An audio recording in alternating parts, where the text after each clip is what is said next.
Nuño, estoy siendo muy duro con la oposición, me podrás decir. ¿Cómo estás? Qué gusto Muy saludarte. bien, Juan, Pero me gracias, parece gracias por estar que aquí. lo que estoy diciendo, pues no es para nada descabellado. No sé tú qué opinas. No, mira, yo creo que hay que ver la realidad. Hay un profesor muy famoso de psicología de la Universidad de Harvard, Steven Pinker, que dice que la definición de racionalidad es saber distinguir entre lo que quieres y la realidad.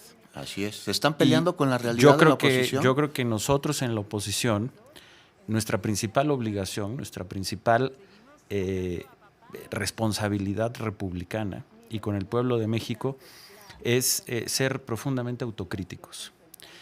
Y me parece que negar la realidad, pues a lo mejor a alguien le sirve para sentirse mejor, para justificar el fracaso que tuvimos, pero me parece que no hace ningún sentido. Yo no estoy de acuerdo, yo creo que al revés, tenemos aquí una alarma, perdimos una elección por mucho, por el doble de los votos, Así es. 60% contra más o menos 30%. Y esto es una alarma, digamos, si la oposición queremos empezar a hacer una larga marcha ¿Sí? para poder transformarnos y para poder generar una visión de país, poder tener un mensaje, poder tener una filosofía política que nos permita de manera seria ser una opción de poder, que genuinamente nos permita regresar a tocar el corazón de la mayoría de los mexicanos. Tenemos que empezar por, con toda responsabilidad, aceptar lo que pasó. Una cosa que dices es que estoy de acuerdo, además hay una contradicción. Sí, algo de lo que nosotros nos sentimos muy orgullosos es que el PRI, el PAN y el PRD fuimos los partidos que juntos hicimos la transición a la democracia en México, que juntos creamos las instituciones electorales que hoy nos permiten tener una democracia que hemos defendido, que en gran medida fue una de las causas por las que los ciudadanos que votaron por nosotros, que ojo, es una minoría, pero no es una minoría menor, es un 30% en el caso de la coalición, y si ves en general a la oposición, es decir, quienes no están con Morena, somos una minoría, pero es una minoría del 40%, es decir, es una minoría que representa una parte muy importante del país, y en gran medida se congregó porque queríamos defender esas instituciones electorales. Entonces, oye, pero impugnar la elección no es un despropósito para esto, claro, además de algo absurdo. Y además es una pérdida de tiempo, porque vamos con el reloj en contra. Los que tenemos mucho tiempo en política entendemos eso, y creo que el primer paso es hacer esta autocrítica, que además no puede ser una autocrítica de 2, 3 días, es una autocrítica profunda, que creo que tiene que empezar por hacer esta distinción de la realidad en primer lugar. Segundo, por entender que la simple voluntad de quererle ganar a Morena no es suficiente.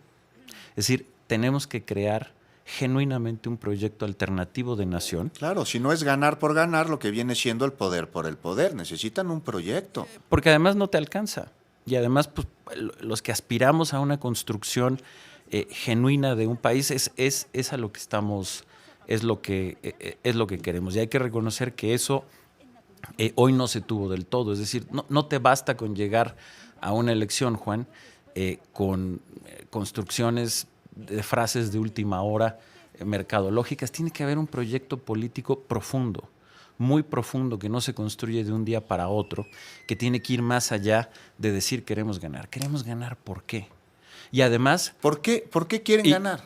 Eso yo me lo pregunto. O sea, hoy el PRI, el PAN, el PRD, ¿por qué quisieron ganar? ¿Por qué no presentaron algún proyecto? Porque presentas un proyecto y entonces lo defiendes porque crees que es de viabilidad para la población, para la mayoría de los mexicanos, para todo el territorio nacional. Pero sin proyecto, entonces, ¿dónde está aquello que te hace levantarte, que se llama motivación? Que no es lo mismo que propósito, sino es el sentido de las cosas. Así es. Por eso los propósitos no se cumplen, perdón, Aurelio, porque no tienen un sentido. Y creo que a ese sentido tenemos que ir. En mi opinión, el objetivo de un proyecto genuino, profundo, de oposición, tiene que ser pensar que la función central del gobierno es que cada mexicana y cada mexicano pueda ejercer plenamente su libertad individual, bajo un concepto radical de libertad. Oye, pero impugnar la elección no es estar atentando contra la libertad y el derecho del pueblo a elegir soberanamente a sus gobernantes. Y además es una pérdida de tiempo, Juan, porque hay que reconocerlo, la elección fue contundente, la mayoría, una mayoría abrumadora del pueblo de México determinó que la doctora Claudia Sheinbaum fuera la próxima presidenta de México. Hay un 40% que no lo quiso. Pero no solo eso, Aurelio, es también el Congreso de la Unión. Se alcanzó la mayoría que estaba buscando Morena y aliados, que todo el mundo decía, esto no va a suceder, esto no va a pasar. Es que lo decía, se pelearon con la realidad. Parece que se pelearon con la realidad, pero no de ahora, sino de hace tiempo. Se pelearon con las encuestas. Ya viste los números de las encuestas.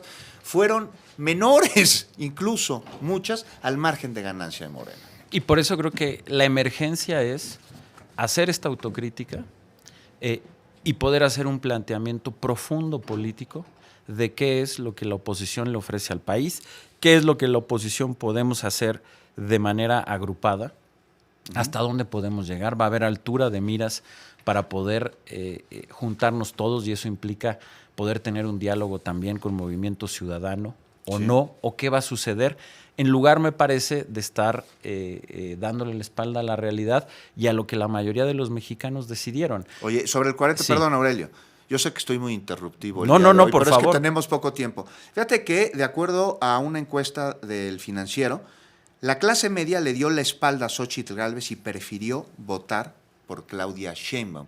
Este es un dato que me parece muy revelador, de acuerdo al discurso que se vino manejando y desde todas partes sobre una clase media que sería afín a la candidatura de Xóchitl Gálvez. Y creo que pone con mayor urgencia el replanteamiento radical que tenemos que hacer desde la oposición. La autocrítica que tenemos que tener, el por qué tenemos que crear un proyecto político sólido desde ahorita, con una filosofía política profunda que permita tocar genuinamente las emociones y el corazón de la mayoría de los mexicanos. Ya somos muchos, somos el 40% también de quienes no estamos de acuerdo con Morena, pero hay que aceptar que el 60% ratificó a un gobierno de Morena.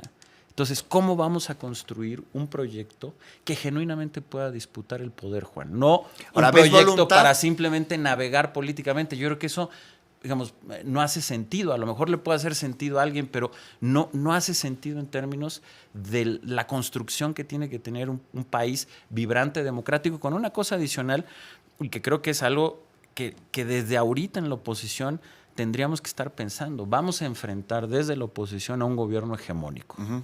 Como no se ha enfrentado desde que México es una democracia plena.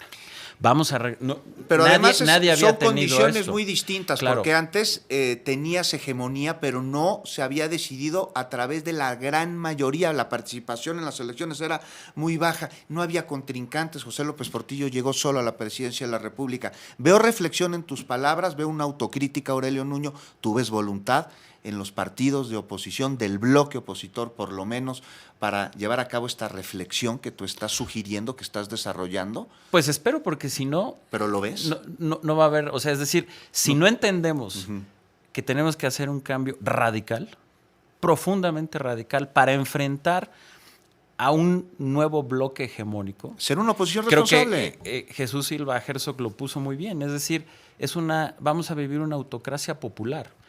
Es decir, electa popularmente, muy popular, pero una autocracia en un sentido, no va a tener límites. Es una democracia delegativa, es otro término que se ha utilizado. Lo cual es muy... el pueblo eso lo está hizo delegando. El profesor O'Donnell creó ese concepto, lo cual es muy grave, porque efectivamente hay una votación, la mayoría lo hace, pero una cosa, Juan, es cómo llegas al poder y otra es cómo lo ejerces.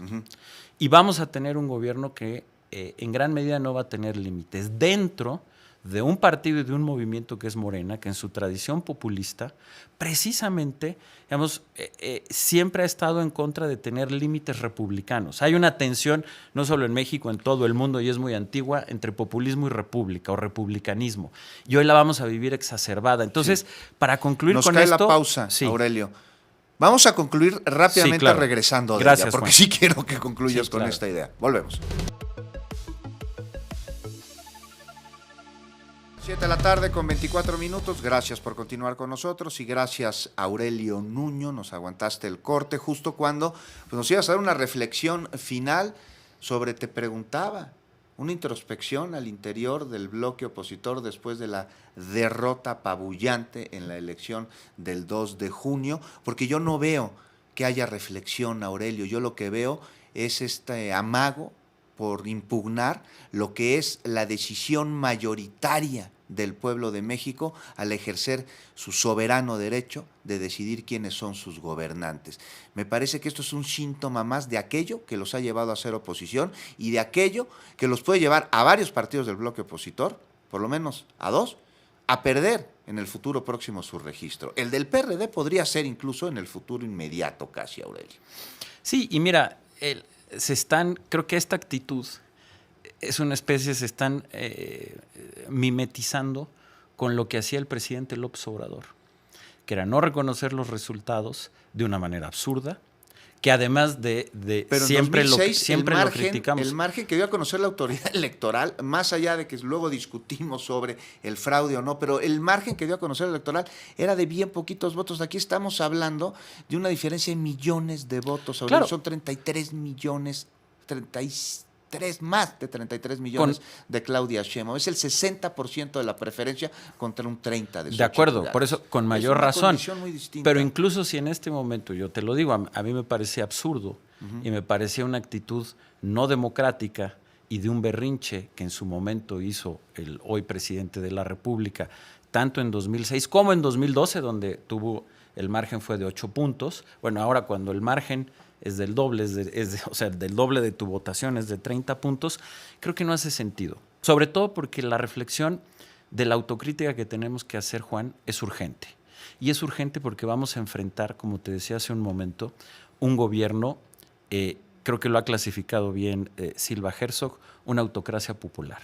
Va a ser una democracia delegativa. O una democracia delegativa, como lo hizo el profesor O'Donnell, que hace una crítica de esas democracias. Es decir, hay una democracia, la mayoría de la gente lo quiso, pero el problema de las democracias delegativas es que gobiernan sin límites, gobiernan de una manera muy arbitraria. Pero ustedes y eso es lo que vamos a enfrentar. A que esto sucediera, Aurelio. Bueno, es parte de la reflexión. Y por lo mismo, la urgencia que tenemos, Juan, de poder hacer esta autocrítica y de poder hacer un planteamiento distinto, en lugar de estar negando la realidad y en lugar de estar perdiendo el tiempo en algo que no hace sentido, Juan. Ahora te pregunto otra vez, ¿ves voluntad dentro del bloque opositor para llevar a cabo esta reflexión después de que están diciendo que van a impugnar? Yo no veo muchas señales claras de que esto pudiese suceder inmediatamente. Mira, yo creo que conforme pase el tiempo,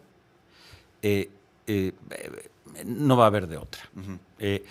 Yo creo que pasarán los días y esta actitud se irá mostrando cada vez más lo absurda que es y la necesidad que tenemos de hacer este replanteamiento al que estoy llamando y que creo que debemos de hacer todos, cada uno de nosotros en nuestros partidos, en nuestro espacio, para poder hacer un replanteamiento genuino, fuerte, que pueda convencer, entendiendo que además va a ser un camino largo, pero que además también como oposición, como una oposición, como parte de esta república, tenemos una obligación de estar muy agudos frente a un poder que va a ser un poder muy grande y que va a ser un poder muy arbitrario, Juan. Sí, en lugar de perder este tiempo, y yo espero que a este llamado nos vayamos sumando todos poco a poco y podamos hacer un planteamiento mucho más potente, mucho más fuerte, mucho más claro, viendo hacia el futuro. Mira, si nos seguimos peleando con el pasado, corremos el riesgo de perder el futuro. Y hoy lo que necesitamos es estar en la pelea del futuro, regresar a la pelea del futuro y particularmente agruparnos frente a un gobierno con estas características que volverá a ser un gobierno hegemónico y tener que regresar a los puntos que le duelen a los mexicanos en su vida cotidiana y que posiblemente vamos a empezar a padecer con un gobierno de estas características en lugar de estar en un pleito que no hace sentido, Juan. Bueno, pues se espera de la oposición que sea una oposición responsable, un contrapeso serio, un contrapeso real que vigile al gobierno y que proponga, que no actúe en base o con base en asuntos politiqueros y que abone a la vida pública del país. Aurelio, no sabes cómo te agradezco que nos hayas acompañado. Juan, al revés. Y nos escuchamos la próxima semana, ¿no? Encantado de estar aquí. Gracias, Aurelio Núñez.